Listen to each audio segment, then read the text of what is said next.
I'm Dr. Erica Bove, and welcome to the Love and Science podcast. I'm your host, and also the founder of Love and Science, Thriving Through Infertility.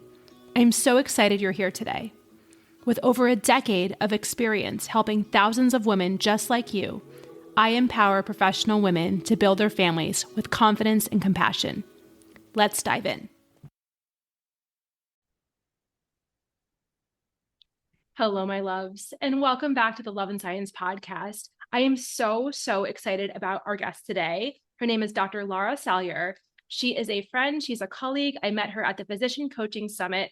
She is a family medicine physician and a functional medicine physician, and there's no way I could even do her justice by way of introduction. So Dr. Lara, it's so great to have you here. Will you say a few words about who you are and how you serve the world? Oh, absolutely, Dr. Erica. First of all, it was fun to sit next to you during that conference. I felt like we were two little schoolgirls during, like med school, taking notes and laughing. And Yeah. that's kind of my joy is I serve women clinicians. I help them step into their greatest creative power so they can have more joy, ease, and less stress. And I basically prescribe creativity and flow, and I help physicians and other women in healthcare learn how they can use that to optimize their physiology and just bring more meaning and joy in their life. Beautiful. I'm so glad you're here today. I maybe by way of also introduction. So we got real deep, real fast, remember, because we were seated next to each other and they had us do that like inner child exercise where we like wrote a letter and then read it to our partner. And like, I will say like, I'm such a private person. I don't think I would have necessarily like shared that with just anybody, but the safety that you created in such a short period of time, like I just felt comfortable like sharing something that was deeply personal. And, that's the lens I also want to say is like, I think that we need safety for healing. And I was healed by sitting next to you that day, and my creative spark was ignited. And so, I think if you're a female physician listening to this podcast, you might initially have a reaction and maybe not. If you don't, more power to you. But I think a lot of us who are trained in Western medicine, it's like, okay, believe the science, trust the science, reject the woo. But at that conference, it was floated that woo, WOO, really means wildly open to outcomes. And so that's, if you have that like cynicism resistance and you're listening to this podcast, I just want you to suspend your disbelief for the next, 45 minutes or however long we talk, because there is something real and true in here and it works. And if there's tools in the toolkit, why not access them? Brilliant. But I couldn't have said it better myself, Erica. That is so true. And you've touched on two things that are not in our training or in healthcare in general, which is the containment of safety. It's really hard. We have to suppress a lot of our brilliant gifts that we have as women physicians, and we put them in what Carl Jung would say is the golden shadow. It's like we repress the curiosity and the glee and the playfulness and the wonder and the exploration and all these things because we are in a system of training. And, you have to have, standard practices. You have to, follow your attending, do your morning rounds. I mean, you're basically in survival mode for years. And Correct. that trains your nervous system to react a certain way. And it's almost like the golden shadow and all the beautiful gifts that make you are, they just atrophy. They just sit there and they wither. And studies show there is a bridge of science in the woo. I mean, we can see in flow science that you have this almost like a hypoarousal of your prefrontal cortex in flow. And when that happens, you're more aware of your body, you're more embodied, and you're more likely to have open-mindedness and more just general positivity, and you're able to make easier decisions because you're not overanalyzing. And I don't know about you, but I'm like a expert overanalyzer. And I think most women physicians are, and so yeah, there's so much there that is an intersection. It's a great time to be alive and to influence the way we're delivering healthcare. Amazing. And I will say the origin story of Love and Science is actually that I was a new attending in my clinic trying to take care of these highly educated, Yes. beautiful, strong, powerful women who were completely disempowered by this process. And, the thing that I noticed, me being a doctor trying to understand why am I not connecting with my patients, which was a moral injury because I pride myself on being able to connect with people. And it really was this analysis paralysis, this like Mhm. sort of hypervigilance, rumination. And they say how we do one thing is how we do everything. If we are trained in the residency fellowship, Western medicine system, and then we try to apply those same tools to the fertility journey, we think that we're trying harder, striving harder. And what I've learned is that at some point it becomes counterproductive and we actually have to do less and find new ways, maybe ways we've never even been taught before, to start to get that creative energy to flow. Oh, goodness, girl, yes. You just said exactly what is the one question I get all the time from my favorite people, which are women physicians, because we know how to get stuff done. We make the best to-do lists. We follow, we have 50 million highlighter colors. I mean, we are so prepared. And then when something doesn't go our way, whether it's infertility, whether it's a job or a relationship or whatever it is, we suddenly are sidetracked with, wait, but I know I'm very capable. I Yep. get stuff done. Why is this not working out for me? Okay, let me work harder. Let me find the one thing I missed. Let me do another to-do list. Let me organize all my apps on my phone or whatever it is, right?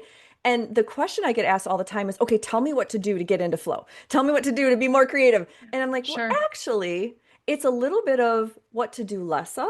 And it's a little bit of allowing, and it's a little bit of more practicing this muscle. And I think if, I don't know, many of your listeners can relate, I was not a woo person. I was very much a creative person, but also just practical. And like, I'm just here, I'm getting stuff done. I'm a great family doctor. I'm just doing my thing. And suddenly, when you're in these times and these trials of not knowing what to do, you've lost that intuitive voice. And Mm-hmm. that takes a while to build it back up. So learning about flow neuroscience and how that can optimize your productivity, your meaning, and your joy, and seeing how kids do this innately. They know Mm-hmm. exactly how to play.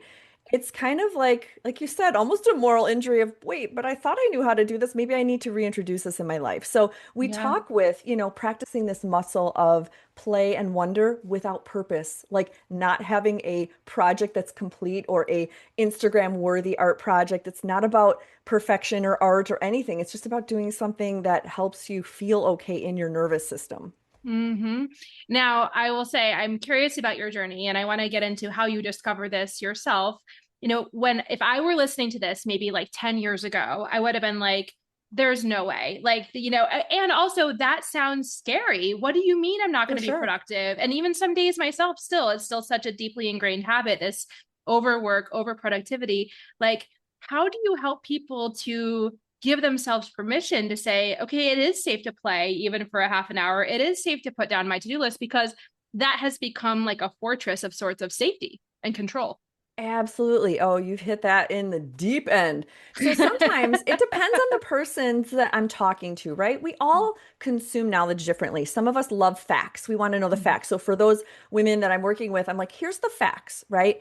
Cortisol is lowered when you are a creative activity or something pleasurable. When you are in flow, it can happen not just to artists and musicians, surgeons, Mhm. accountants. You can get into flow, and what that is all five neurochemicals of happiness all at once, and you're embodied. And so I give them all the science behind it, but sometimes that's still not enough to convince, why would I do this? So we talk a little bit deeper about our own nervous system all day long, all season, all lifelong, goes through times of contraction and of expansion. So I start in the body and I ask, like, when do you feel contracted? Now, there's good contraction, like I'm at peace and I'm all by myself, I'm in the forest, I feel contracted. But there's also really tight contraction of just I'm avoiding and I'm feeling small and I'm feeling like I'm suppressed. Likewise, there's expansion. When do you feel great and grandiose and like you're just on fire? But then there's also dysregulated expansion, which I'm sure we all have, where it's like overwhelming and everything's chaotic and big. So I start in the Mhm. body and I have them just kind of note, where do they feel these cycles during the day? And then we talk about creativity as a portal that can help either augment or help move them through different states. And we sort of work slowly with this, noticing what's happening in the body first. And then I have a Mhm. little map that they can match. Let's start doodling small doodles that help you feel back in control, right? Right. Let's have you move your body in a certain way to shake out some of that stress. It's very somatic based. And once we get your body feeling safe and comfortable, having these micro moments, these catalytic moments of, oh, this feels safe, this feels good. I didn't totally lose my to-do list.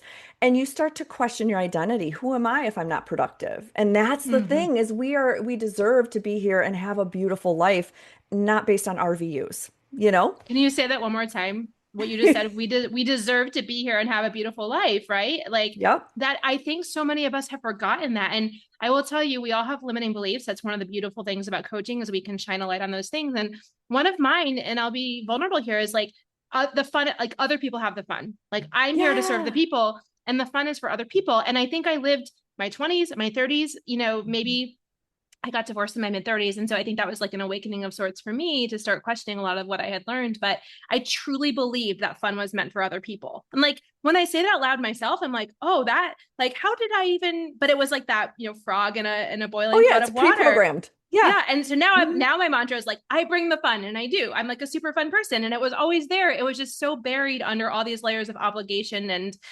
duty. And so that's the thing is we start to do it. It feels a little safer. We do a little more, it feels a little safer. But I really do think that especially at first, it takes a guide. Like we need somebody to help us with this because, like I said, if safety is like the most important thing, it can feel unsafe, especially if we don't Right. have somebody helping us with this. And then it's like we just think we're going off the rails and we're gonna like our career is gonna nosedive or something. Absolutely. And it's like it's that you almost like to have that little sister who's been there and is like a guide saying it's okay. I'm giving you permission to be silly, stupid, wrong. I mean, how many times are we so scared of being wrong? And our whole industry, our whole health system is based on malpractice and like we're practicing defensively. And so we are so ingrained that it's like a thick, layer that we have to get under. And to have somebody else just say, hey, I get your journey, infertility Yeah. journey. It's okay to sit here. Let's try some woo stuff and see, like all those things are possible in this beautiful way that our body can heal and the way that we don't know it all. And that's okay to say, all right, you know what, let's just play for a little bit without any Yeah. purpose. That's so true. Okay, so I want to bring this to the fertility journey and I want to sort of help us to think about okay, so here people are, they're working full careers. Most of my listeners are female physicians, so more than full careers, serving the world. There's a part-time job, as I like to call it, of making it to the fertility clinic, following up on nursing notes, labs, all those things, making time for the phone calls. Like it can get exhausting. And I think that many physicians at baseline experience burnout. And then once you add in the additional obligation, Yes. responsibility, to-do list of the infertility journey, like that's a recipe for being this like robot of sorts Mhm. and really kind of losing touch with ourselves. And so can you speak a little bit about what that does over time to the body, the stress, the grief, even the trauma of going through this journey, which is, I mean, hey, Absolutely. if this was like a 2 week journey, okay, fine. Like we can do anything for a short period of Right. time. But this fertility journey for many people, It's it's usually unknown. not, it's unknown and it's usually Yeah. not even weeks. I mean, at the very Yeah. best, it's months. But for most of my people, especially the people who come to Love and Science, where treatments aren't working, like this journey is a journey of years. And so, Hmm. can we talk a little bit about what you know about physiology in that Yeah. state, and then also what we can do about it? Yeah, well, that's interesting because it ties back to my whole journey as a family Yes, yes. practice Let's start doctor. there. Yeah, Please, no, please. it totally is a perfect parallel. As a family practice doctor, I was voted, best resident. I always would win awards, not because I'm saying my accolades, because I loved what I did. Right. And I was a country doctor, taking care of babies all the way to grandmas, putting in IUDs, all the things that we would do as a regular country doc. But the landscape of medicine changed so much. And being a mom of three, I was feeling pulled. I started feeling burned out. And then when I learned about functional medicine and about cortisol, I mean, I don't know, maybe healthcare or maybe medicine has changed, medical school has changed, but when I went to medical school, we didn't really learn much about stress and cortisol No, and definitely not. at all, like zero. And so I felt a little triggered when I first heard functional medicine. I'm like, okay, whatever. I already know all this. And then I went and decided I'm going to burn up some CME before I leave this gig, and I'm going to go see what this is about. And I went to a conference, and then I was like, oh, they've really scienced this. Like they totally got the HPA axis down, the cortisol, the physiology. And I was like, wait a second. That's what's been going on with me. So I really clung to this functional medicine model and loved it and was like, this is explaining what's happening in my body. And then Mm, I started learning I had innately kind of gone to these flow-centered activities of creativity or running or whatever it is to deal with my cortisol. So that pairs perfectly with the idea that, functional medicine, naturopathic medicine, acupuncture, they deal a little bit more in the woo because they're dealing with this energy force, right? mhm. And cortisol is so interesting because when it is, you don't really feel it. We're so good at masking. And so sometimes we benefit from high cortisol because we can get more done, we're efficient, we just kind of live with that caffeine in our veins, right?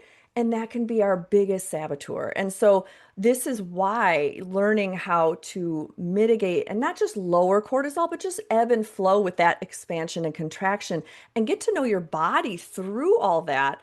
A lot of the patients I work with or physicians that I coach, it's like a whole new person you're meeting. You're like, oh, who am I if I'm not riding the high of cortisol? What do I do if I take a break? Oh my goodness, the world doesn't end if I leave my kids for a second, or if I go down the street, or if I, work with friends to swap and tell me, don't page me, hold my page, or whatever it is. You've got partners, but that's even hard. And that's the Yeah. thing is a lot of us to imagine playing or having creative time or even taking a run, it's not feasible in a huge, life where maybe you're just getting out of residency and you're trying to establish yourself, or maybe you're somewhere along the line, you're moving, you've got so many things going on. So that's why these tiny moments. So I talk to physicians like, forget renting a cottage and writing for a week. That's like a mountain. No way. You're not going to have time. Mhm. Okay. We're talking tiny portals. So if you've got a long to-do list of your infertility, journey, and you've got little things you got to do, right? We talk about taking a pause anytime and just breathing, like just centering yourself. Those tiny little catalytic things can reset your cortisol. Even better, keep stuff at your desk. I've got little shakers that I can dance. I've got little fun, this reminds me to breathe. I've got this little snow Cool. globe. I turn it over, take a deep breath. But set yourself up these tiny little triggers that just invite you to get back into your body for a brief millisecond. That adds Mhm. up over time. You don't have to have an insight timer streak of 50 million hours. You don't have to like go all out like we love to do, but these little moments of just pausing and, throwing a ball in the air, doodling, creating a chalkboard wall in your office. I had that in my family practice office, just drawing something that reminds you that this is not all about hustle.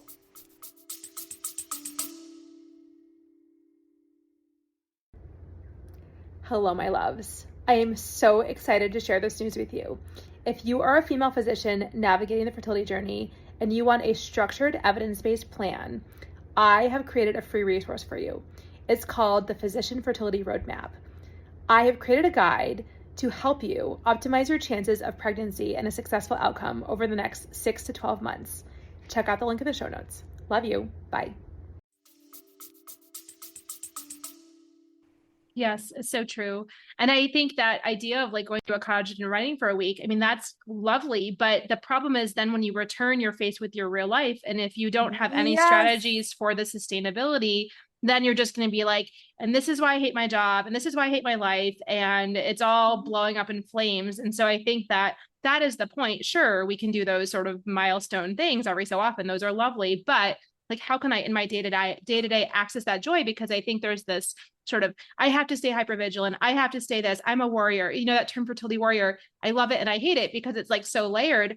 I think that Yes. how can we welcome in those moments of joy? Having infertility or recurrent pregnancy loss or whatever makes people listen to this podcast. Like we deserve joy. We deserve our families. Like all of this is our birthright. And so how can we start to welcome that in the context of the messy middle? That's when I really start to see the healing. And I think you see that in your practice as well. Yeah, but you echoed something that I am just now coming to terms with, and I'll be vulnerable here. I was such a skeptic.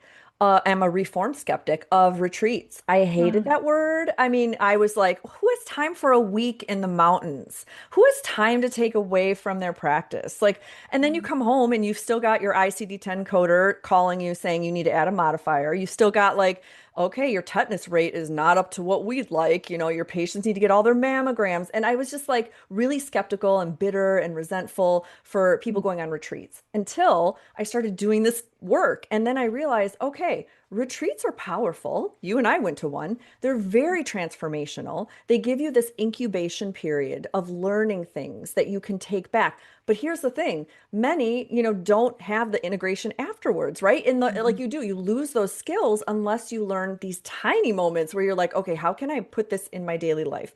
And that's the beautiful part about all the skills we have at our disposal being human. I mean, think about the best thing I have people do is think about what did you like to do when you were in fourth grade? You know, start building on that. Was it playing house? Was it running a trail? Was it playing intramural soccer? Like find an adult equivalent and just start playing with that and inviting that back in your life. And you'd be surprised. Studies show it can last up to days after an event. You have an increase in your endorphins just after one event of just, delving into that delicious part of play. And that's what we need.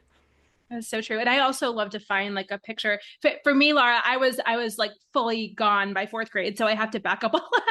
I have to back up to like first grade, like, but I love keep a picture of my inner child. Okay. Yep. Cause like keep a picture of yourself when you had that joy before you got bogged down in accomplishments and jadedness and all those things. Yes. Like I love to, there's a picture of me when I was like 4 and I just love to look at that picture because I was so innocent and so joyful. And I had no concept of this notion of like worth is achieving and productivity. And like, that brings me back. That is who I am at my essence. I just have to like you said, do less and like take off the layers.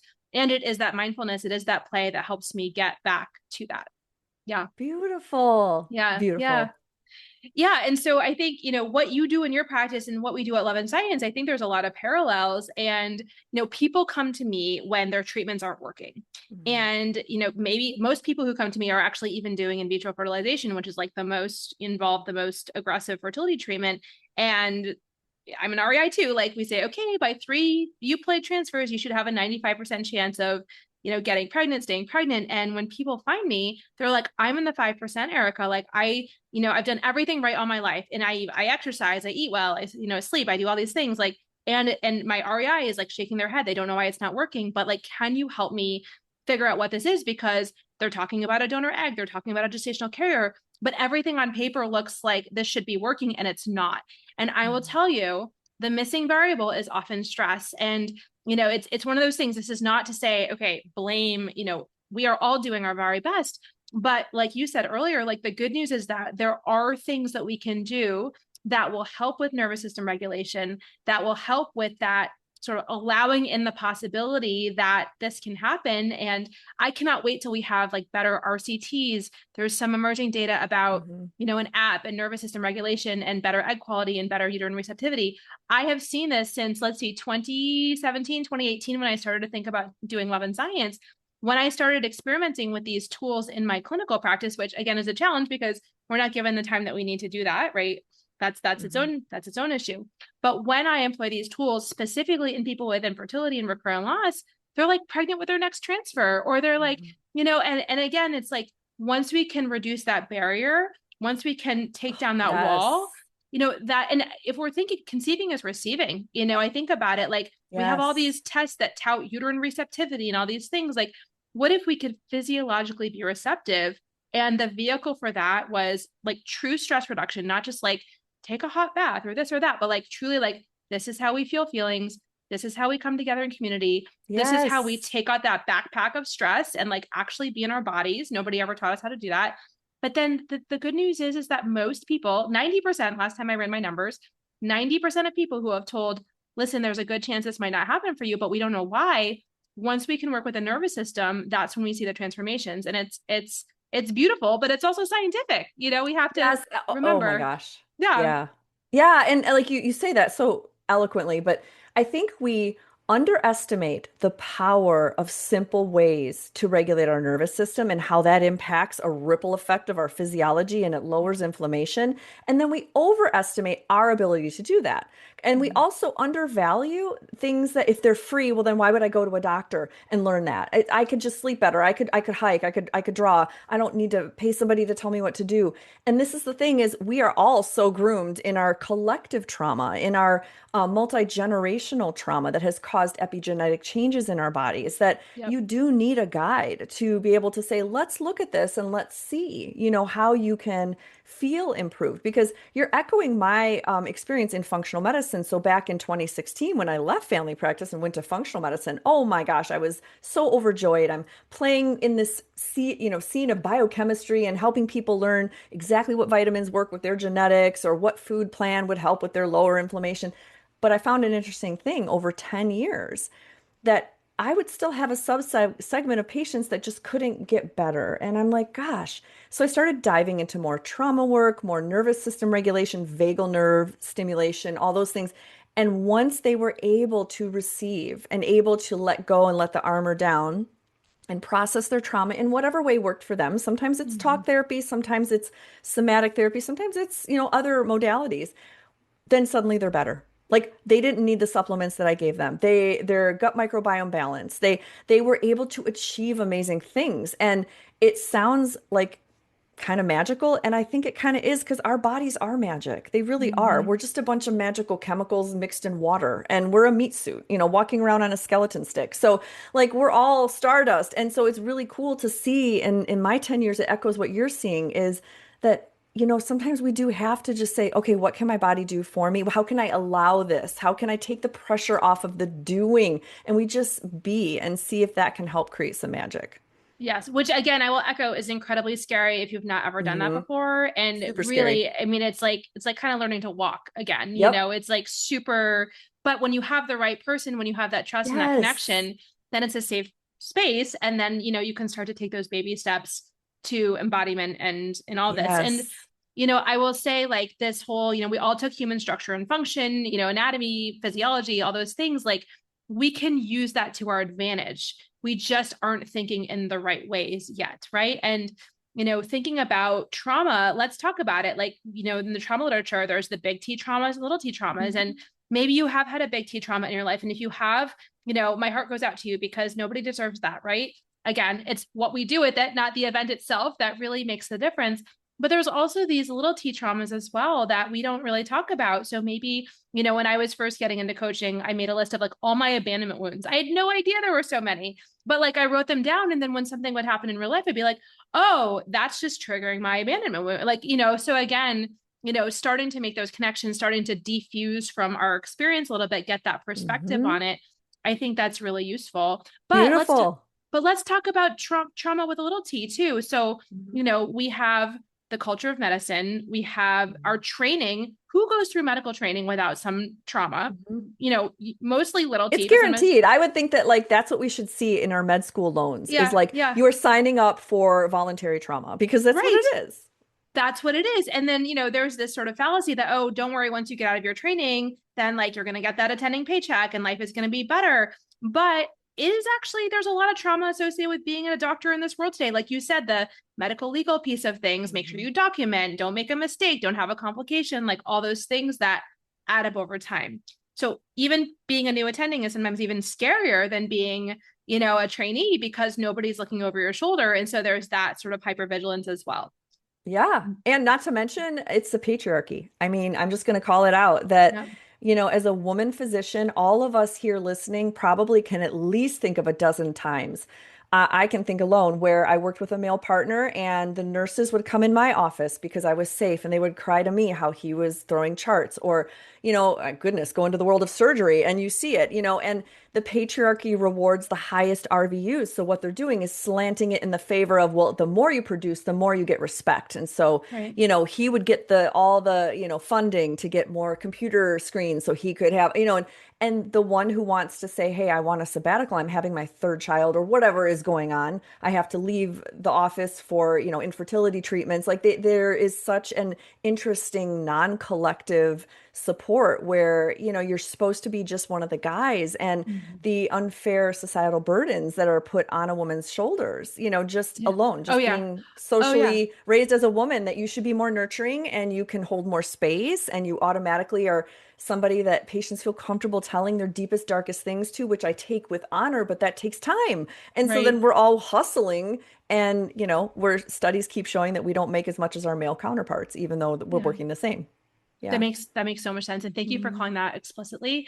I talk to so many people who feel, and this is just the reality, is that when we are a female physician and we're trying to figure out how we're going to make it to those appointments. I have a whole other podcast on how to Mhm. make this work, depending on your specialty. But it's like there's this judgment of like, sure, this is workable, we support you, but like don't let it disrupt anything at all. Yeah, I And had and same. I had the infertility journey, same thing. I had to like take off and it was like this hush hush and this was kind of scorn. Yeah, you're right. It's not very collaborative. right, which again layers onto the stress and the trauma and like the feelings of shame and why can't I, and again, so one of the mantras at Love and Science is like I deserve to be a patient, and we Yes. embrace that because we do deserve to be patients. Like And sometimes I think you're right, like men going through this process to be with their wives or whatever during their transfer, like, oh, what a supportive husband. But if it's like you getting the transfer, it's like, oh, she's missing work again, like what's going on? And so I think really that's what one of the things we do is we find our voices, we ask for what we need, we learn to like let down the stigma, let down the judgment, let down what other people think, because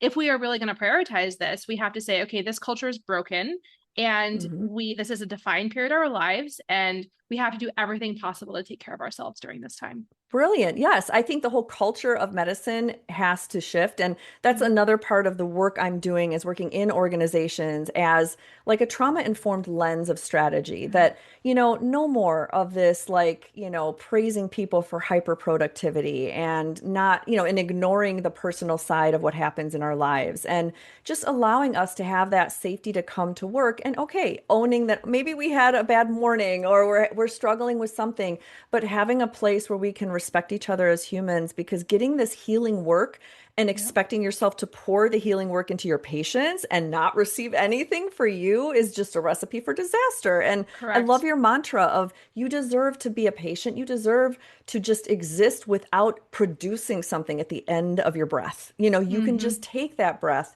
and just have that be a small portal into regulating your nervous system, and not feel like, okay, did I do the Wim Hof breathing correctly? Did I, like just breathe and see what happens. So true. So true. One thing I wanted to talk about, which is tangential, is you talk a lot about medical trauma as well, right? And I think that that's another layer of the trauma involved in this process, is like maybe you've had 5 transfers and nothing has worked, and then your body shut down because how could a 6th transfer work? How in the world? I've only gotten bad news. Bad news is going to happen. And so, can you talk about what you see in your patients with the medical trauma and how you help them trust the process again, calm the nervous system and welcome in that possibility that, maybe it's the woo, maybe it's the creativity, which I also want to talk about, but like, how do you help people who have had this like slew of like nothing has worked, open up Yeah. and believe? Well, first of all, I wish I could channel my beautiful sister who's a doctorate in psychology. That's her whole realm. She's a traumatic health focused psychologist, and she works with patients of all kinds that have had all kinds of medical trauma. And it's a beautiful way. So if you are listening and you feel like you need to talk to somebody, look for a health psychologist that specializes in EMDR, brain spotting. These are neurological based modalities that can absolutely rewire your thinking. And it's not woo, it's scientifically based. Yeah. And it really helps you get that third party to just listen to you. And it's amazing as a resource. So I've learned so much from her. Can you And say her name, Dr. Lara? yes, Dr. Katie Salyer. Okay, so Yeah, same last Dr. name. Katie Salyer. As an Yeah. aside, I'm going to my EMDR therapist later today. And so I drink the Kool-Aid. I believe it. We do EMDR Yeah. both for the past and the future. Like it's Mm-hmm. so powerful. So thank you for Yeah. sharing that. Yes, I'm glad that you do that. I've had it Yeah. myself, and it is a bit of a trust when you have your first session. You're like, what is this? So I'm not going to talk all about EMDR and what it is. These are modalities that are well studied and work very well. So seek out somebody in your community that does those things to help you. And when I work with patients, mostly physicians that are working through their own traumas and their own limiting beliefs and trying to achieve whatever goal they're trying. We talk about, first of all, we talk a lot about nervous system regulation, and sometimes that's not as accessible to you on the spot. They've been so clamped down for so long. That's why these modalities can really be a breakthrough. It's like one session is equivalent to, I think, 30 different talk therapy sessions. It's crazy. But in the moment when I'm coaching, we talk about what is a resource that's easily accessible. The most common one we settle on when we work together and find what is something that is natural to you is journaling, just dumping. The cognitive benefits and the stress level lowering of cortisol when you just dump random, and you're not writing an essay, you're not trying to sound cute, you're not having you're just dumping. That's a form of channeling your intuition, because you'll start to see themes come out. Yes. You'll start to see words that keep reappearing. You start to have ideas. I've gotten my best business ideas from just random journaling. It's amazing the intuition and source of wisdom you have inside, but we just don't let it out. And so it ends up staying in here, and that can be very burdening to our cognitive reserve. So just journaling and just doing that kind of dump. I mean, the famous Julia Cameron, who wrote The Artist's Way, she had a whole way where she would teach you to do morning pages. And she said, you don't stop until you fill up 2 big pages. And that's just really great. But when you're running around, you don't have time. That feels like a lot too. So I tell people, whatever, if you want to just, I leave something at my desk, just always write something down. That's one way to start. And then the second way, honestly, is I always try to not do things, right? Because we talk about how we're always in the hustle. So let's just notice. You mentioned the word defuse, which is super good with ACT, right? Acceptance, commitment. And so we talk about some of the best healing comes from just awareness alone. So I have them notice what do you do when you first wake up? Are you reaching for your Right. phone? And are you doing the dopamine scroll? Right. Are you thanking yourself for being alive and saying, I love you? What are you doing? And we start to slowly, I'm sure you do the same, slowly work with those thoughts, because then you're allowing yourself to relax and say, I deserve to be here.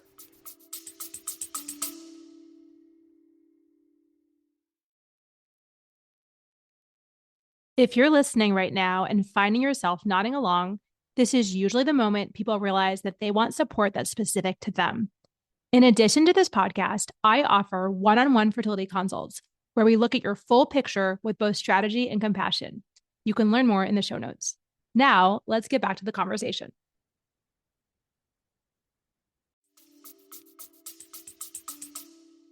Totally. Oh, that's so beautiful. Yes, yes. Huge plug for those modalities that kind of cut through the layers, like EMDR, Yes. and giving yourself permission and carving out the time. Hey, if you had a cardiology issue and you needed a cardiologist, we'd all find the time to see a cardiologist, right? And so I think of this as non-negotiable. We have to make time in our schedules for the dentist, for the PCP, for whatever's going on. And if you have a significant trauma burden, maybe you didn't really have all that much other than air quotes medical training, but now the infertility journey layered on that, it really does accumulate, and we have to have an outlet that's productive.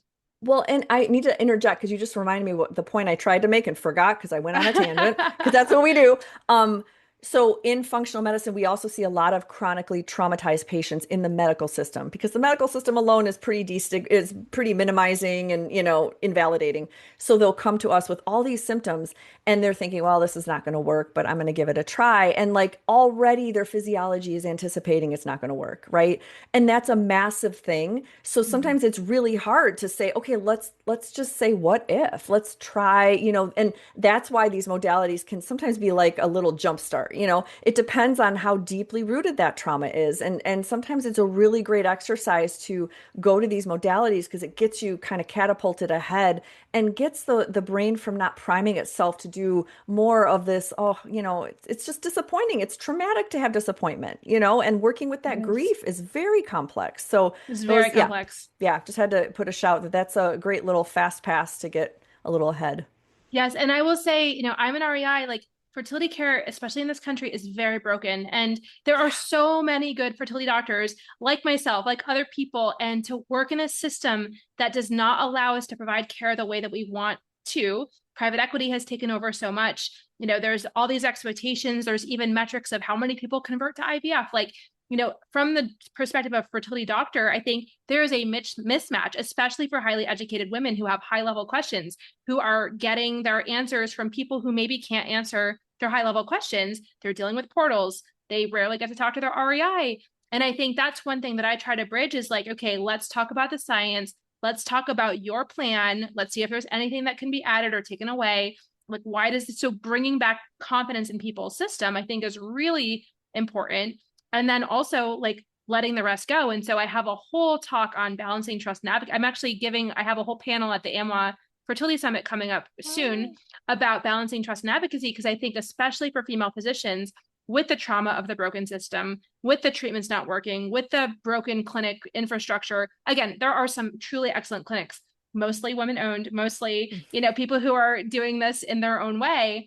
But there's just so much red tape and there's so much. So even that alone, people get in like fight or flight. Like I have to fight. I have to escalate. I hate that word, but I understand it because people have unmet needs. They have to advocate. Yeah. They have to advocate. And I think that's something where when I can take the burden or somebody similar can take the burden and let people be patient and trust the process, that is actually when I see that trauma start to melt away. And that's when I see the best outcomes. Oh, that's beautiful. And that makes total sense, Erica, because the system is broken. I mean, I'm a patient in the system too. And, you know, to get my HRT is like having to beg, borrow, and steal, you know, and it's like, my goodness, you know, and it's a simple thing. And I've seen, you know, as I had elderly parents that I've navigated through the Yeah. system. And I mean, it's Yep. just a broken system. And Yep. that's even more annoying when you're a physician in the system and you're like, this shouldn't be this hard. I can just Correct. call and tell you what I need to do. And Correct. oh my gosh. And so that really can eat at you. And so in addition to, you know, wonderful doctors like yourself that know what's going on, that can create that cocoon of safety that says, let me help you. You can trust that this is a process. I am going to guide you through. There's also, you know, that benefit of having that collective of other people that have walked that same walk, you know, Yep. of having that journey. You know, there's more healing that can happen. And again, I'm a revised, not only a revised retreat skeptic, I'm also a revised group skeptic. I used to think, oh, I just need the one-on-ones because I don't need the group stuff. I need to just do my own thing. I'm very hyper independent. And that was a trauma response. And so, hello, hyper independence, parentified child. Hello, check in. So I learned that like community is really helpful Yeah. because you get the synergy of everyone's nervous system Yeah. co-regulating and saying, "Oh my gosh, you've been there too, and I feel that, and thank you for sharing." And like this is beautiful that we're all kind of realizing this at the same time. Yeah, makes total sense. And thank you for sharing your experience. It's so relevant. Okay, so I cannot end this podcast without asking you about creativity and practical strategies for bringing it in. I will tell you, I know it sounds so maybe unscientific, but I can tell on the Zoom call, I can tell in the embryo transfer room whether it's going to work or not with a high rate of accuracy. And it like makes no sense scientifically because the embryo doesn't implant for like longer and all these things. But like I can sense when somebody, their energetic body, I think is what I'm sensing, that when they are in the most like receptive state. And usually, again, I've been doing this long enough that I can see patterns, right? And what usually precedes this shift is surrender, like absolutely Yes. surrender. That is a crucial element, hoping for the best and then releasing the attachment of the outcome. That is, I get chills to even say that because that's really hard to do. But when people get into that state, that's when I see the best outcomes. And there's this uncanny thing that happens where people start to get really creative. Like I've Yes. had every example, like somebody went to a flower arranging course in a different country and like did that. Another person started making like leather bags, and that was her thing. She would like stitch and stitch and stitch and make these gorgeous bags that looked designer. Another person started making Christmas ornaments because that was the time of year. And then she didn't even need an IVF cycle. She was unsuccessful IVF, waiting for her next IVF cycle, did this like Hail Mary IUI in the middle right after working with me. And when I saw her ornaments in the background, I was like, I just got that like, huh, that is really fascinating. And then she's like, oh, guess what? I didn't need IVF. And this is like, you know, somebody with a long fertility journey, like it's wild. And so when I could give even more examples, painting mugs and things like again, like just there's this just almost like a direct link of like, okay, I'm welcoming the creative energy. I'm letting down my guard. I'm, you know, sort of engaging with this. And fertility is creative at its very definition. Like Mhm. there is a sure, make the embryo in the lab. And then like there is a creation. We are witnessing the secrets of the universe. That's why I switched from psychiatry was I was like, oh my gosh, I've just seen the secrets of the universe. And I like, how could I do anything else? So can you talk about creativity, how you help your people do that? And what are some like practical ways that we can integrate this in a doable way into our daily lives? Oh, first, I just love this because it is so true. I think there's a parallel quote you can find from any industry about this phenomenon you're talking about. I think Albert Einstein or somebody said, when humans plan, God laughs, right? Like we get in our own way. That's basically it. Is like you're summarizing the exact thing that happens is we get in our own way because we really have this will, this very big free will, and we think we can have the plan. And sometimes when we just, you know, give up or relax or say, well, you know, if I'm not going to get what I wanted, I might as well find entertainment somewhere and make Christmas ornaments or whatever it is, suddenly your body's magical. Like it's crazy how that happens. And I know you have tons of stories as I do. So for those listening that are like, okay, I would love to do that, but it's hard to relax on demand. And I get that, you know? So here's some little ways that you can increase your ability to access flow, which is a full cycle in the brain. It's a four-phase cycle in the brain. And there are scientifically known ways that you can increase and prime your brain to lower that barrier and get right into flow. Couple things you can do. There are flow enhancers and then there are flow disruptors. So a flow enhancer is something that will raise dopamine. So think about starting to create a playlist of funny TikToks that make you bust a gut, you know, or a playlist that you absolutely love to jam because you're like an old Gen X 90s club kid and you're like, yes, Mr. Vane from La Bouche, whatever. Like you put that in your car, you start feeling it, you know, you just get into it. You feel that serotonin, the dopamine, right? So putting yourself in a good mood, practicing gratitude has been shown to increase flow because the more you notice the things to be grateful for, it works. It like your brain is able to just go right into those flow cycles.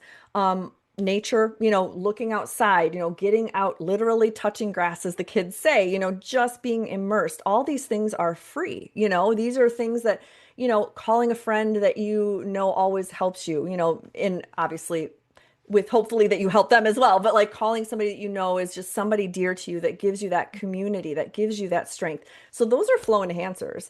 And those are beautiful ways to get yourself into more of a creative space. Now, if you remove the flow disruptors, these are things that fragment your attention. They will lower your dopamine. They make it harder for your brain to get into flow. So those are things like improper fueling, right? Like, are you eating, you know, sugary candy bars for a Yeah. snack? Are Graham you crackers and peanut butter in the hospital. totally?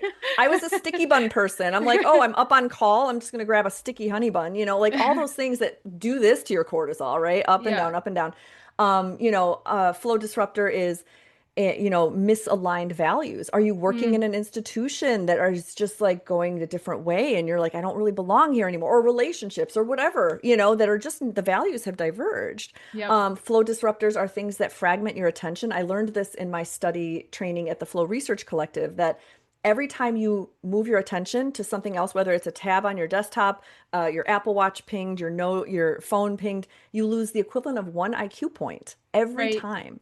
And we're Wow. doing this all day long. And so start to look, I have a brick, which is a device you can purchase that bricks your phone. I do that during the day. So eliminating your distractions is glorious. You'll be surprised at how fresh you feel, you know? So a lot of these flow distractors, gosh, there's so many, but those are some good ones that you can start with is just looking at how am I disrupted in my day? Oh, you know, in my day, sometimes as a family practice doctor, I put a note on my office, like, do not disturb. I'm having some quiet time. Like you deserve that. You should not be freely accessible all the time. You can say, hey, I need 20 minutes or get out. I would often get out of my office and Yeah. take a walk, you know?